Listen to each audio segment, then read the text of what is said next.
Hey, edibles lovers. Before we get started with today's show, I just wanted to share a game changer in my kitchen, the Levo 2 infusion device. If you're serious about making your own edibles, you're going to want to hear this. I've been using the Levo 2 for my infusions, and it makes the process so easy and mess-free. Whether you're infusing oil, butter, honey, even milk, the Levo 2 handles it all. Plus, it takes care of decarbing your cannabis right in the machine. No need for extra steps or guesswork. Just perfect infusions every time. One of my favorite things is customizable. You can set your own time and temperature, which means you get the exact potency you want without any hassle. And the best part, cleanup is a breeze. Just pop the parts into the dishwasher when you're done. No mess, no stress. So if you're looking to level up your edibles making game, the Levo 2 is the way to go. And because you're a Bite Me listener, I've got a little something for you. Head over to levooil.com and use the code BITEME at checkout for a special discount on your Levo 2 today. You'll wonder how you ever made edibles without it.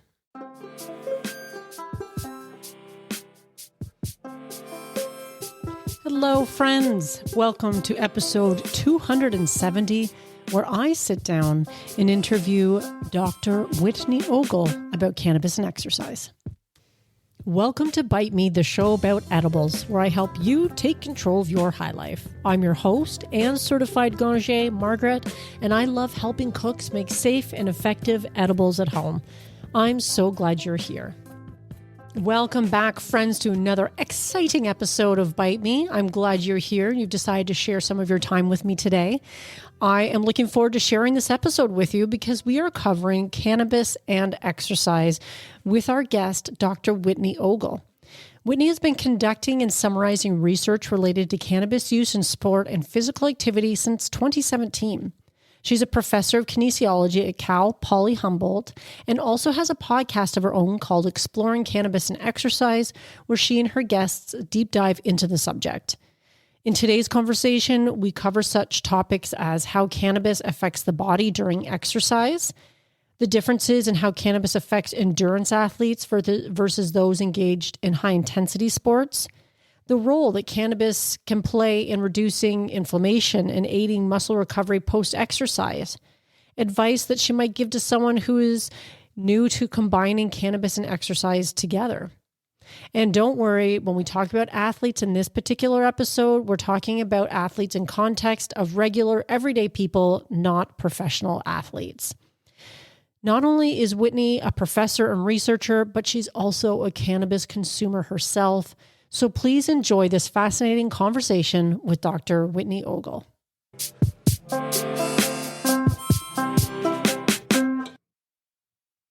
All right, everyone. I'm really excited today. We're doing something a little bit different from the typical edibles content that I'm doing. And I have with me Dr. Whitney Ogle, and she's an expert in cannabis and exercise. So don't let me do all the talking, Dr. Whitney. If you could just introduce yourselves to the listeners of Bite Me and let us know what it is exactly that you do. Yeah, hi, I'm Dr. Whitney Ogle. My background is in exercise physiology and how the brain talks to the body, so motor learning and motor control.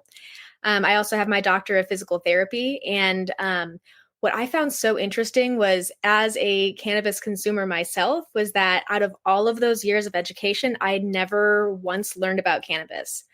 And so it was one of those things that I thought, oh gosh, one day I want to do research about cannabis because I know that people were talking about it. I would talk to my friends about going rock climbing and smoking weed before, rock climbing.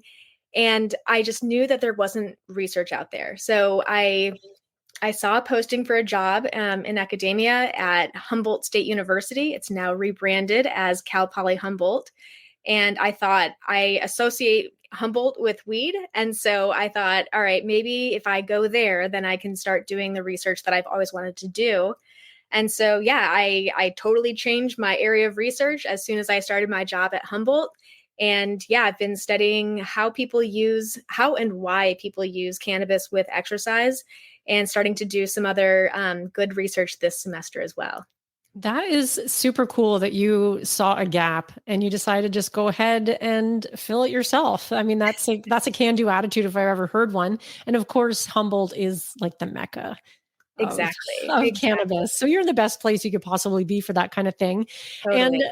so you're obviously extremely well versed on cannabis and exercise, not only from an academic perspective and a research perspective, but it sounds like from personal experience, which is really cool. So maybe you can just start out and explain to the listeners how cannabis affects the body during exercise in terms of performance and recovery. And just to sort of put some parameters on this conversation, I am thinking in terms of recreational and amateur athletes, not professional athletes, because I think most of us listening here probably don't fall into the professional range. Totally. Yeah. Yeah, and that's usually what our research is done on. It's usually been on people who are not professional athletes. There are some people who are starting to do that research on professional athletes, and it's amazing. And I'm so happy that professional athletes have actually kind of led the way in more of that public acceptance of cannabis use with sport, or just being fit at all and being a cannabis user. And so, I think this is an interesting topic. One of the things that when we first started our study, our survey of cannabis users, was that we found people, other labs were also doing the same research at the same time. And what the research has shown across the board with all of our different surveys of cannabis use and exercise is that people are using cannabis before exercise to help them enjoy the exercise experience.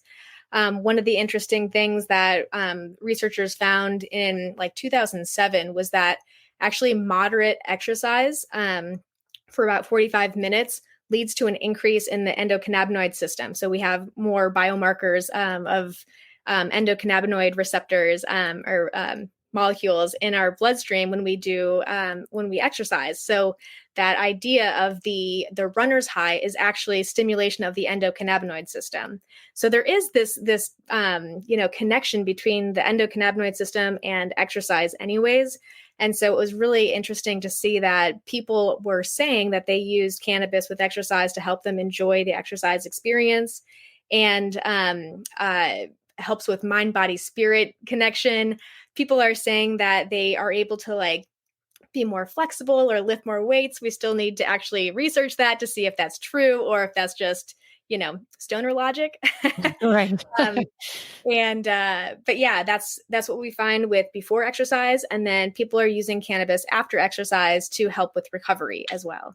Okay. So, I mean, it makes a lot of sense that if you can use something like cannabis to make exercise more enjoyable, because obviously exercises can make you feel better. But if you don't want to do it, then you don't get those benefits. So that's interesting. Yeah. Now, are there specific cannabinoids that are most beneficial to athletes, and how do they interact with the body during physical activity? Great question. And we don't really know the answer yet. There's a group of us researchers who are looking at different types of, cellular research to survey research to, different types of research. So I think that people are just barely starting to look at different cannabinoids. Right now, we've kind of only looked at just THC and CBD and just looking at it super generally, not going into the terpene profiles or, indica sativa or, however people decide to categorize cannabis. It's right now we're kind of just looking at like CBD and THC just generally. But people are saying that they are using more THC strains and more, and I know that this terminology is kind of becoming outdated now, but more of sativa strains before exercise. And then people are using more CBD products afterward to help with recovery. Right. That's interesting. And in your own anecdotal evidence, like, have you found that, like, so you don't necessarily find that CBD is as helpful but prior to exercise versus afterwards? What we actually find is that people who are using more CBD products have no difference in their running time or speed. They actually can participate at the same rate that they would without using any kind of cannabis product. And then they are a little bit slower when they use more THC products. And so just from kind of personal experience, I'm still learning what kind of products work best for me. I think that's one of the biggest things is that there is such a huge individual differences from person to person. There are some strains that make me feel really strong and, powerful when I'm running or doing yoga. And then that makes other people fall asleep. So, yeah, it's a whole learning process to try to figure that out. Right. That's pretty interesting too, because I mean, for so long, cannabis has been, I guess, aligned with the idea of it being a performance enhancing drug, which it doesn't sound like it is necessarily. And like that, those feelings of like one cultivar might make you feel stronger and faster doesn't necessarily result in better times per se. Yeah. So it just goes to show how important this research is as well. Does cannabis influence pain perception or pain management for people who are using it for exercise? Yeah, that's one of the big things that the research has been kind of promising so far in that direction. That there's more and more research that's showing that cannabis actually does help with pain and sleep. Those are the two that really across the board a lot of research is showing. And so in that case, it can maybe improve performance if you're able to, sleep better and have less pain. I think in some people, pain is a huge barrier to exercise participation. And so if you're able to experience pain reduction benefits of cannabis and that helps you exercise, then that's great. It helps to decrease that barrier for some people. Right. And that's a pretty important one because a lot of us are dealing with chronic pain of some kind or other. So Exactly. yeah. And if you don't feel good, you're not going to exercise. And then you don't get those benefits again, which can help decrease the pain long term and all the rest of it. So The whole yeah, cycle. Yeah. it does become a cycle. Now, does cannabis affect endurance athletes and high intensity sport athletes differently? Great. Another great question. These are all questions that we need to ask in the research, Right. and that hopefully my little research team is going to start to figure out this semester. But yeah, we find that across all of the different surveys of people who use cannabis with exercise, name a physical activity between archery and water skiing, someone's getting high and doing it. So like it's just people are which is actually kind of interesting because there are some activities kind of like you said that are more endurance kind of activities that use a totally different physiological system to be able to do compared to weightlifting or short intensity exercises. So people are using it with all kinds of exercise, and we don't know how much that impacts their performance either way. Okay. Yet. So you haven't noticed a big difference yet, like you said, but that's why the research is needed. Yes, Yes, I exactly. love that. And I love that we're alive in a time where we can be doing this research because obviously prohibition, you couldn't even ask these questions about how cannabis affects us while we exercise. So Yeah, and there's still barriers to be able to do that research, and so there's researchers from University of Colorado that have really started to open the door to being able to do research. They worked with their risk management team and legal and everything to figure out, all right, we can't have people high on campus. We can't have people get high on campus, and so they have to either be close enough to campus where they can get high at home and come over to campus, or they bring the lab to the participants' home and do research right. outside of their home. One of the interesting opportunities in Humboldt itself is that we have consumption lounges. And so I talked to our risk management team, and they are okay with me doing research at the cannabis consumption lounges. I still can't get people high and bring them to campus. So there's still barriers, but we're finding our little ways around it. Your little loopholes. That's really interesting because I talked to somebody earlier this week about consumption lounges and why they're so important and why we need them. And it looks like this is just another piece of the puzzle to say these or why these spaces are important because people need a place to go to consume cannabis and be studied while they're doing it. So yeah. I think that there's a lot of cannabis users that are really excited to be participants in studies. There's so many students that come up to me in the middle of the semester and say, "Oh, hey, if you ever need a participant, I'm happy to be part of your study." It's like, right.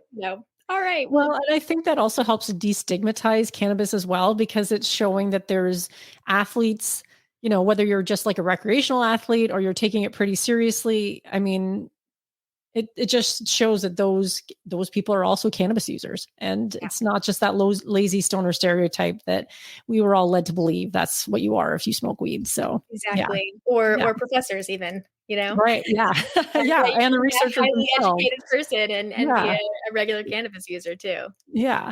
Now, does cannabis play a role in reducing inflammation and aiding in muscle recovery post exercise? We are still kind of trying to figure that out.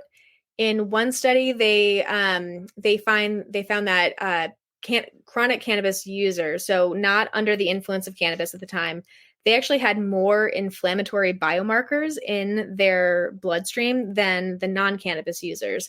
So maybe, and these are both groups were highly physically active people, and so maybe it improves inflammation, maybe it's a placebo. Um, there's actually a researcher in I think Kentucky of all places that has been looking at CBD use specifically and inflammation and recovery from high intensity exercise. I think at this point there's a lot more research. There's a lot more survey research that says that people say that it improves their inflammation, but we still need to do more research to really back that up. Right. And when you're talking about, like in Kentucky, when they're talking about the CBD specifically, would that be used like consumed by combustion, or is it a topical, or how are they using that CBD in those instances? Yeah, and that's like there's so many different variables to cannabis, Yeah. obviously, Yeah. and so yeah, we need to look at kind of all of it. I don't think I've seen any research so far on topicals, and in my little research group that we've looked at, I'm sure that exists, and I just don't know about it yet, or hopefully it exists. But yeah, in the interesting thing with some of the CBD research is that a lot of times people are using it in edible format.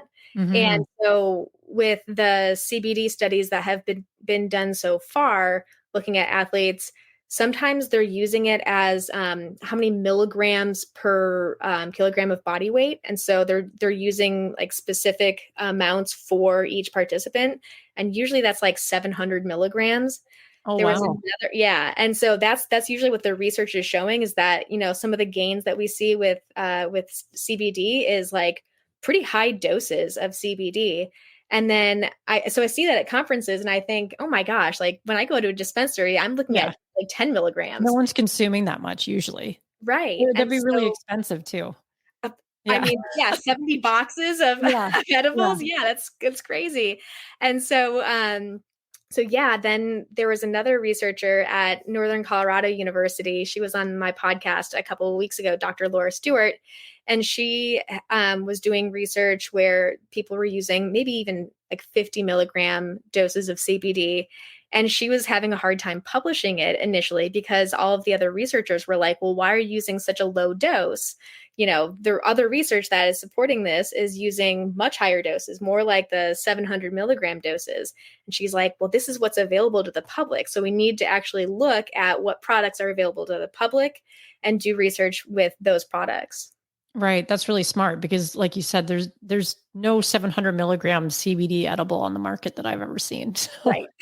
even if you're making your own, like a lot of my listeners are making their own edibles, but I highly suspect none of them are that strong per dose. So yeah. Yeah. Yeah. And it's interesting that you said that there hasn't been a lot of research on the topicals too, because those are so often sold as like remedies for arthritis and muscle pain and just general aches and pains and stuff. And I mean, I guess if people are getting relief from it, then it must be doing something. But you're Exactly. saying there's not necessarily any direct science behind it Not beyond. that I've seen in athletic populations yet. Mhm. I could probably do a little Google Scholar search and Right. see if I'm wrong in that.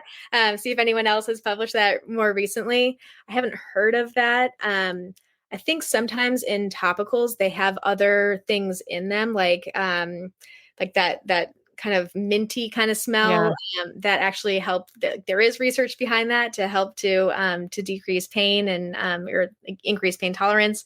And so, it could be the cannabis that's part of it, but it could also be all the other things that are in the product.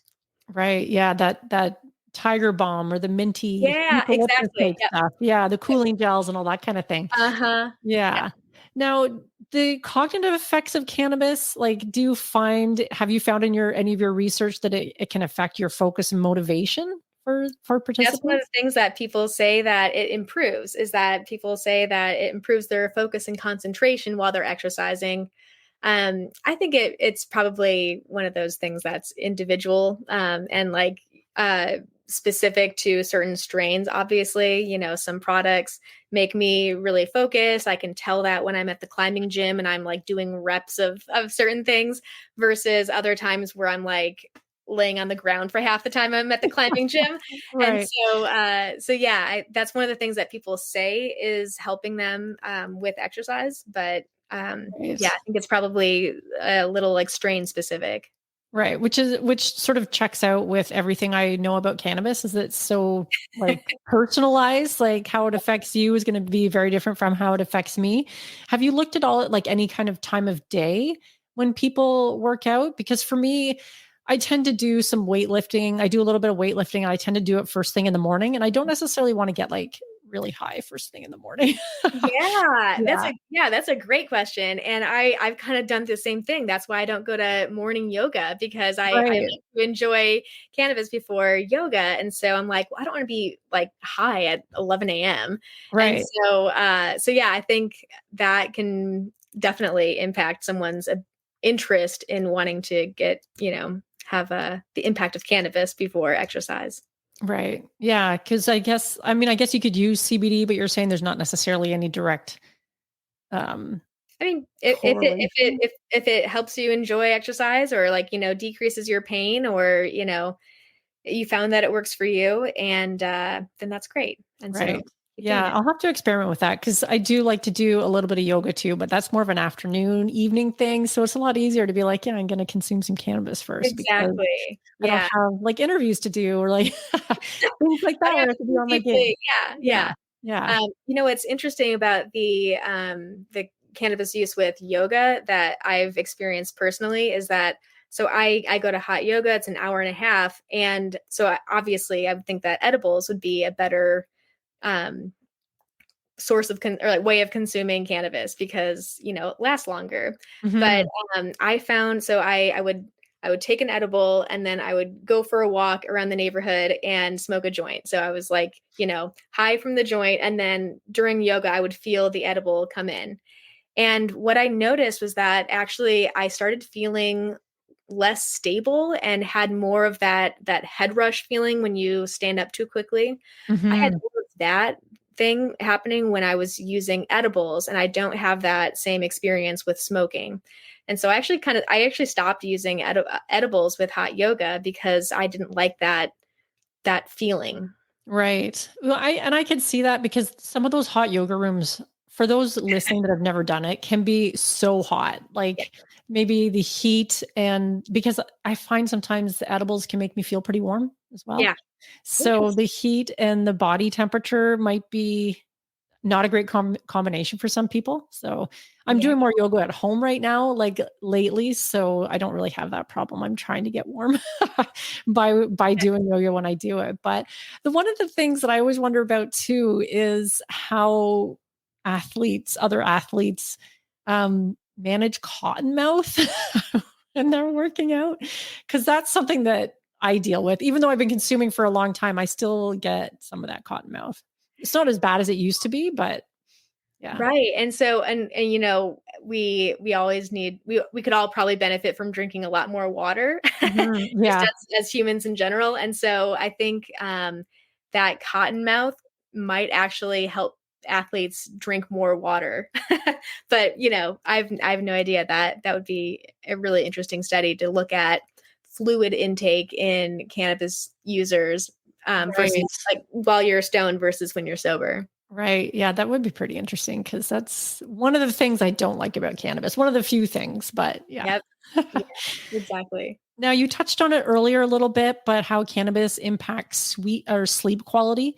Mhm. And obviously, I mean, better sleep is better for everybody, athletes or not. So, can you talk a little bit about sleep quality? Because I have heard occasionally sometimes that regular cannabis use isn't necessarily good for sleep. I think it was, I don't know if you're familiar with Dr. Matthew Walker. He's Mhm. that sleep researcher. And I think he mentioned that in his book.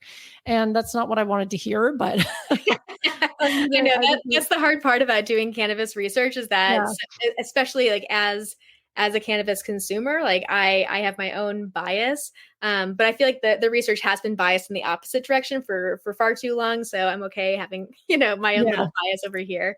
But yeah, there was a lot of research to show that cannabis can improve sleep quality. Some of that research has been done using like the formulas, the like pharmaceutical cannabis, like epidot. What am Like I?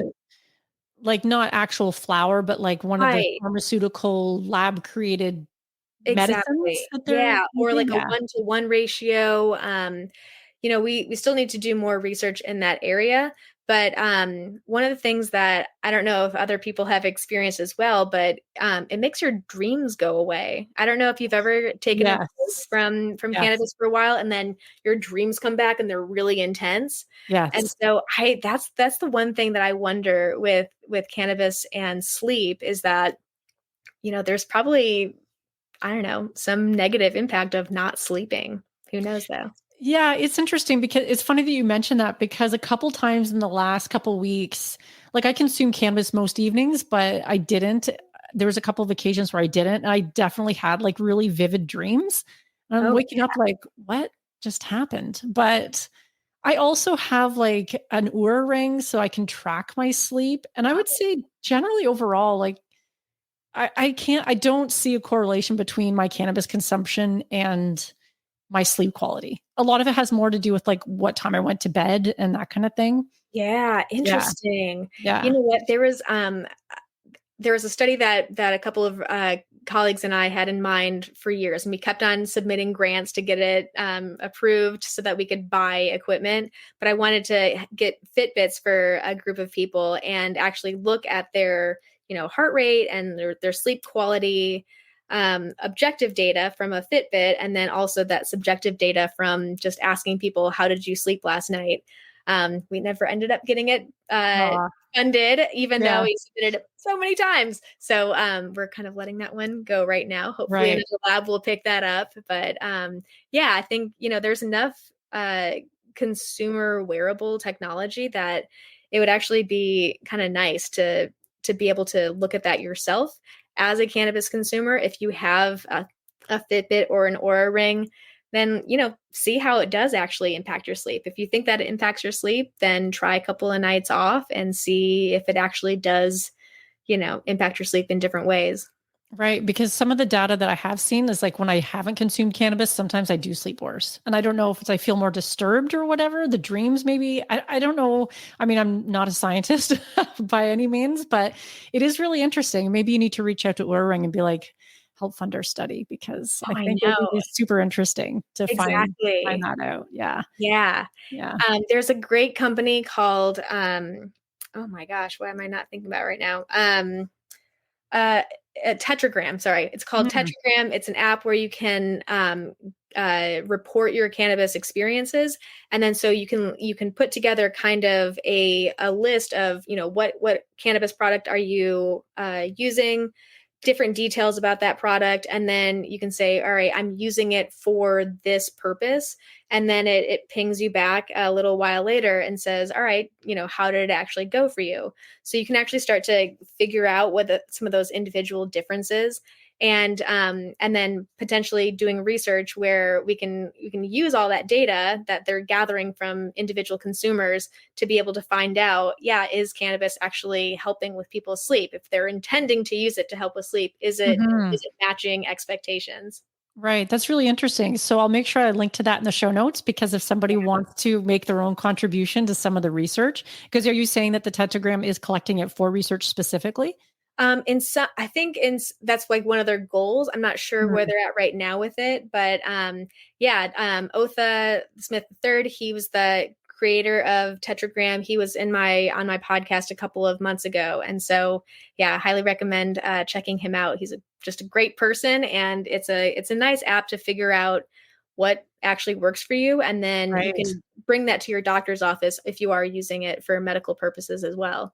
So That's awesome. I'll be sure to link to that interview as well so people can learn more about that because that sounds really interesting. And obviously, again, cannabis is so nuanced and affects us all so differently.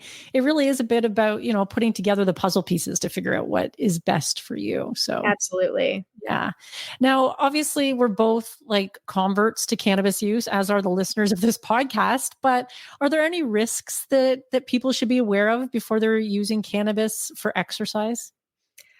Kind of the same advice that you give anyone: start low, go slow. And Mhm. so, if you are not currently a cannabis user and you think that it's going to help you exercise, you Right. know, maybe try it first without, Right. pairing with exercise, or pair it with something kind of like low intensity, like going for a walk and, in a place that well, and doing exercises that are familiar to you. Don't, go out and, I don't know, try something really risky when you're Right.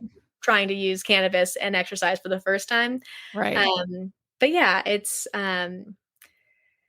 you'll have some strains that will work for you and some strains that won't. And so if people are currently cannabis users and they're not pairing it with exercise currently, then I think that's kind of an easier transition where you can, try doing some of the exercise that you already do while you're also stone doing it. Mhm. Or maybe it's like, yeah, I've always paired this with, watching TV or, something else, or gardening. And so now try going for a walk and, try doing something else. I had someone on my podcast, one of my first podcasts with my friend Danny, who was not a runner. He was a cannabis user, and he, out of nowhere, just started to try to run while he was high. And within a month, he was running his first half marathon. And so Wow. he's just like one of those personality types, I think, Yeah. that kind of, is geared towards that. But it can be a gateway to exercise for some people. And in that particular instance, what was it about getting high before he exercised, before he was running in particular, that gave him that extra onus, I guess, to do half marathons? Because for most people, that's like a lot of training. Right, right. I think that's like one of those things, like personality type, like, Yeah. he's just like that specific. I smoke and, and run, and I've never run a half marathon, and I've done that for years. So Mhm. I think that's just kind of his personality. But a lot of us have had bad experiences with running growing up. Running was that form of um uh if you did something wrong in practice, then your coach would say, all right, everyone has to go run a lap because, this person didn't do the right thing. And so it's been punishment for a long time for a lot of people. And so to change your experience with running, to change your experience with exercise, to have it be a better experience for you, I think is really powerful and Right. exciting. Yeah, yeah, that is exciting. And I like the advice too of go low and go slow because that applies like all over the place and everywhere when it Yeah. comes to cannabis and trying And something new. exercise. Danny Yeah, did yeah. not go, he did not go low or slow. He he Right. went all in. Yeah. But Uh, he was already with a runner too, right? Like he wasn't like, I'm just going to start, smoking weed and powerlifting or something like that. Like, right, right, yeah. right. Yeah. Now, I mean, we've talked already a bit about how athletes can determine dosage and timing to optimize for their workouts. Do you have any other advice around that? Because I mean, we already know that it's very specific to each individual, but Yeah, and that's one of the things with the research and all the different variables of cannabis that we need to look at in more detail.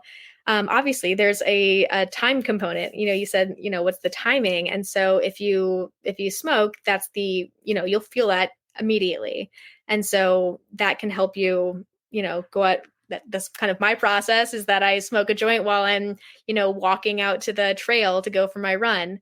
And then I usually never run long enough to to get the effects of an edible. And so I would have to time an edible use. Like I'd have to take an edible, do other things around the house, and then leave for my run. And so that has just been kind of hard for me to wrap my head around how to time that well.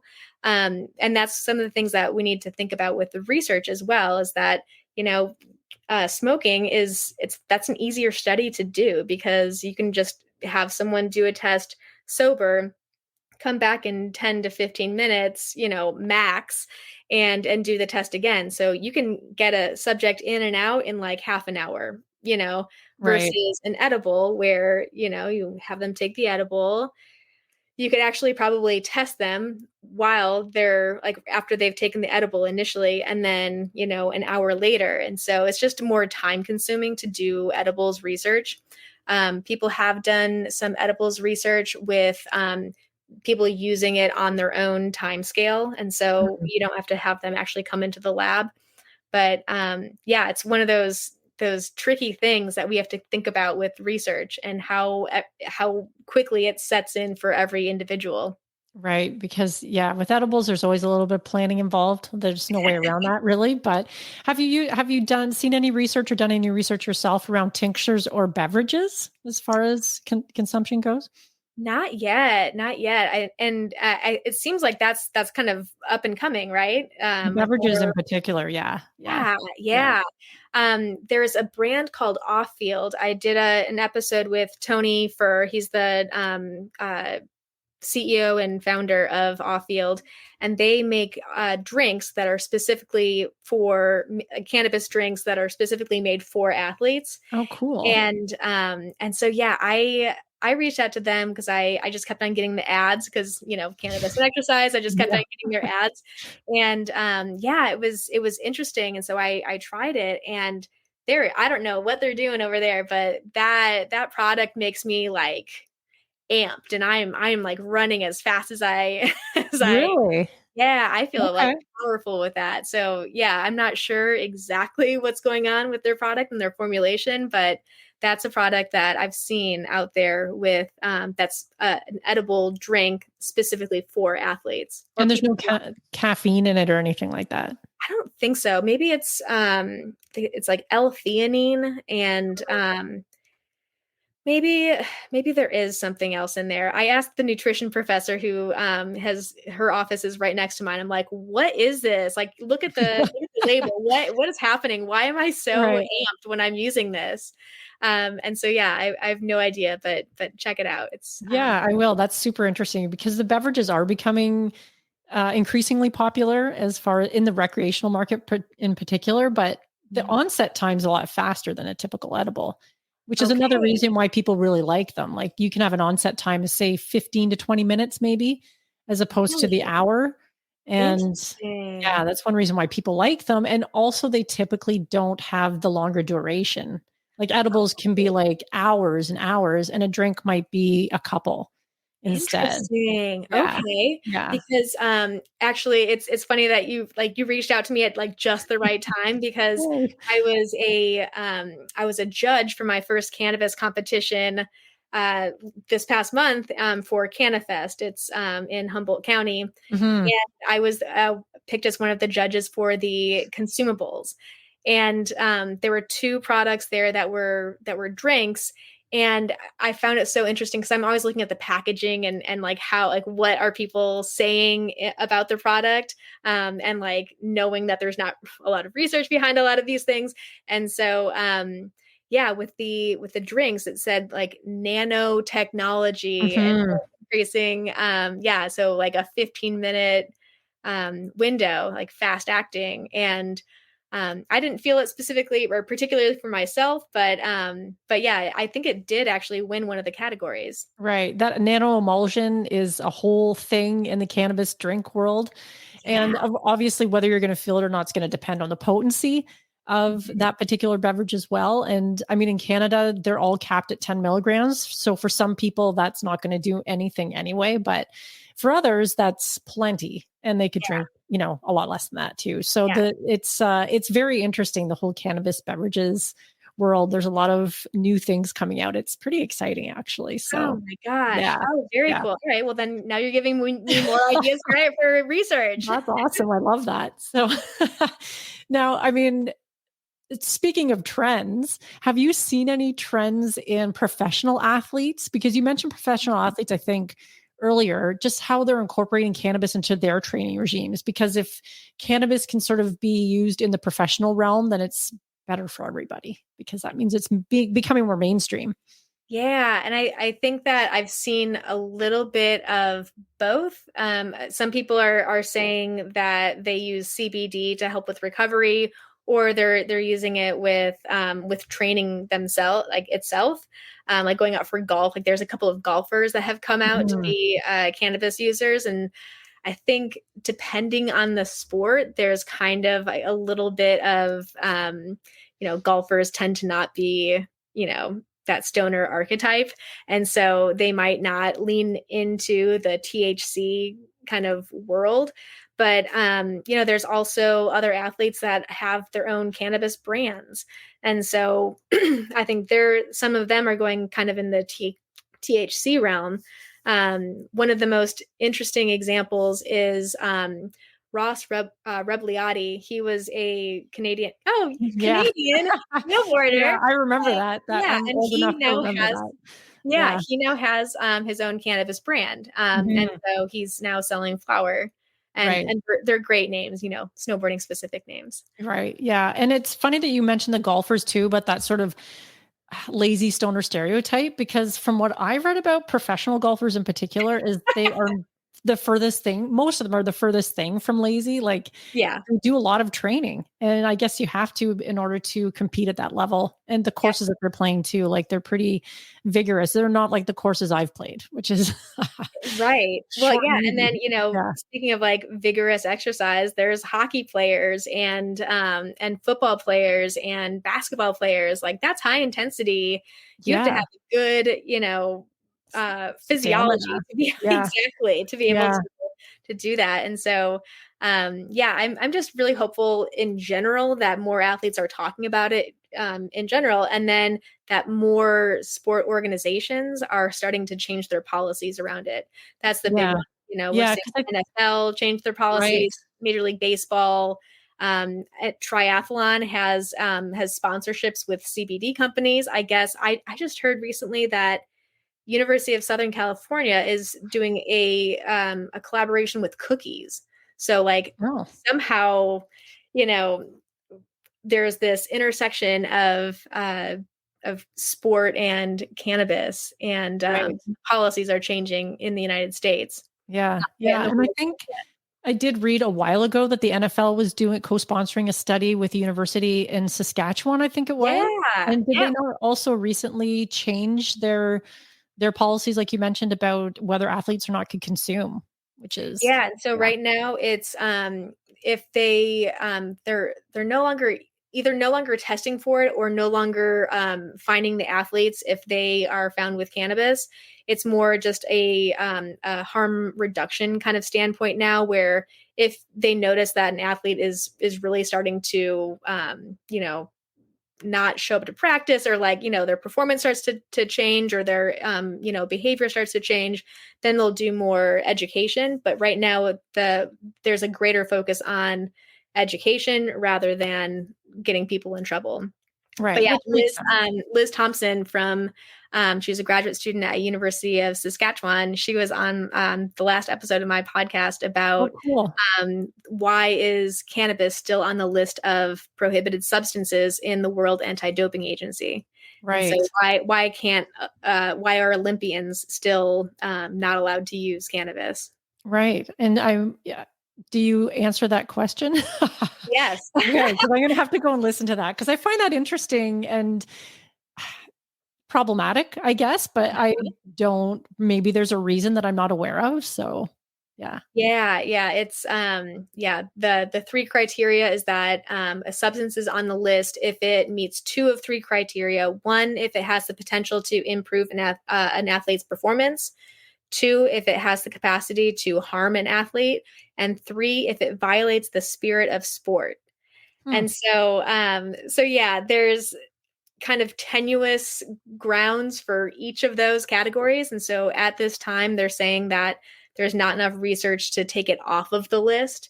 But yeah, you'll hear in the episode. It's myself, Johnny Lozano, a postdoc at University of Colorado Boulder, and Liz Thompson talk about like why we think all three are problematic and what we need to do before the LA 2028 Olympics, Right. where cannabis is going to be available and legal to people from all over the world who've maybe never had access to it. Because that's the one thing too. I guess it depends on where you live, but I mean, all those things you said are kind of dubious, especially if you're in the cannabis community. But unlike other performance enhancing drugs, I feel like cannabis is one of the more easily accessible substances out there, and so that means a lot of athletes can use it. But I guess you are right that there are some places where it's not easily accessible, and I tend to forget that because I'm in Canada, right? And it's available everywhere, and I'm very fortunate, and I take that for granted sometimes. But yeah. You know, I was just in Sweden this summer, and I still need to edit this podcast, but as I'm sure you understand, I do. So I'm still editing that podcast episode. But I was talking to a bunch of Swedish people about what their thoughts are about cannabis and sport, and should it be illegal in sport? And what they've told me is that they say, Sweden's going to be the last country in the EU in Europe that's going to legalize cannabis. They're like, really? There's one store in Stockholm, and it's kind of on the outskirts of Stockholm where you can buy cannabis. And so this interview is with the people who have that one pot shop in cool. Stockholm, and so yeah, they're like, there's so much education that needs to happen because people just don't even know that it could have benefits to people. And they just kind of think like, why would we, use this drug?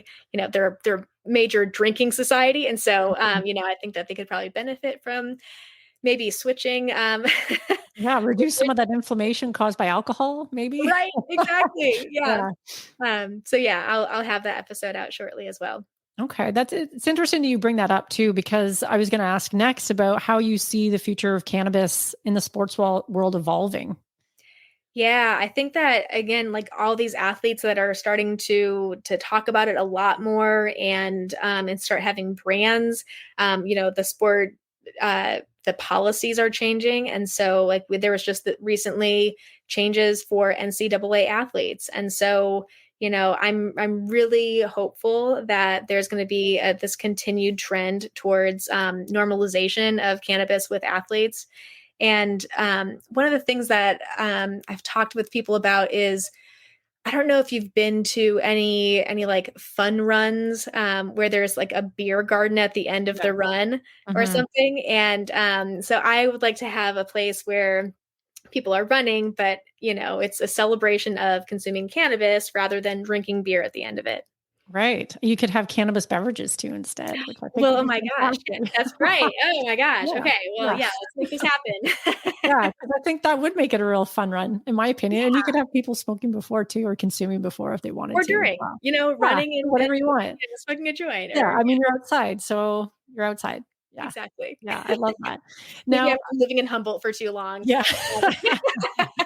That's okay, because I think we need that kind of positive exuberance about this whole thing out there in the rest of the world, because a lot of people still have that stigma attached to cannabis, which always surprises me, but it shouldn't, because again, I'm in a place and I'm talking to people like you who are, very well versed on the benefits of cannabis and how it can help so many people. And even if you don't want to consume cannabis per se, you can use it in so many ways. Like maybe you just find that helps your achy knees with a topical, right? Like you can still benefit from cannabis that way without getting high. So exactly. Yeah. And it's been hopeful to, talk to my Midwestern parents who are very anti cannabis, who were very anti-cannabis until I started talking to them about it in a scientific way and showing that there's actually credibility behind some of the things that I'm saying. And so they've slowly started to become a little bit more accepting of it. My dad is one of those people who has really high sensitivity to cannabis. So you know, he's not going to smoke, but he'll try edibles, which is, I think, common with older adults in general, is that people who in the older population are more likely to use edible products than younger populations. And I'm sure that's probably changing, especially with all these drinks that you're talking about. Oh my gosh, I'm so excited. Yeah. But yeah, like he'll find products that are like, you know, 25-1 CBD to THC, and he's still like feeling it. Wow. Yeah. So he's just super sensitive to cannabis for some reason. I mean, I've met tons of people who could smoke a ton, but then they're super sensitive in other ways, or vice versa. It's just right back to that your individual biology at the end of the day. Cause, you know, I know people that would eat 1 milligram of THC in an edible, and these are experienced cannabis users. And they're like, that's enough for me. And then I've met people who are like, I could eat 600 milligrams and be like, go about my day like nothing happened. So totally. Yeah, it really runs the gamut. But I want to be mindful of your time. I just have a couple more questions left for you. And this one's sort of switching gears a little bit, but what would surprise people about you? Ooh, I don't know if being a cannabis consumer would surprise anyone anymore. No, not anymore. But yeah, that was something that I kind of was like hidden about me, that I wouldn't necessarily say it. Definitely not like just to the right people. I would kind of feel people out and you know, see who it was safe to tell that I was a regular cannabis user. But yeah, I'm a daily cannabis consumer. That's awesome. And so what was it that sort of made you comfortable with coming out of the cannabis closet, as it were? I think living in Humboldt, honestly, has really helped that. There's a research group on campus called the Humboldt Institute for Interdisciplinary Marijuana Research. And so in that group, there's professors from all across campus that are doing different types of cannabis research. And so some are doing it related to sociology or business or, you know, Native American history. So it's like all of these different aspects of cannabis across campus. And I found even with that, I was still not letting them know that I consumed. And I was kind of surprised that no one was talking about like, let's meet up for a joint after a meeting, rather than like, oh, let's meet up for drinks.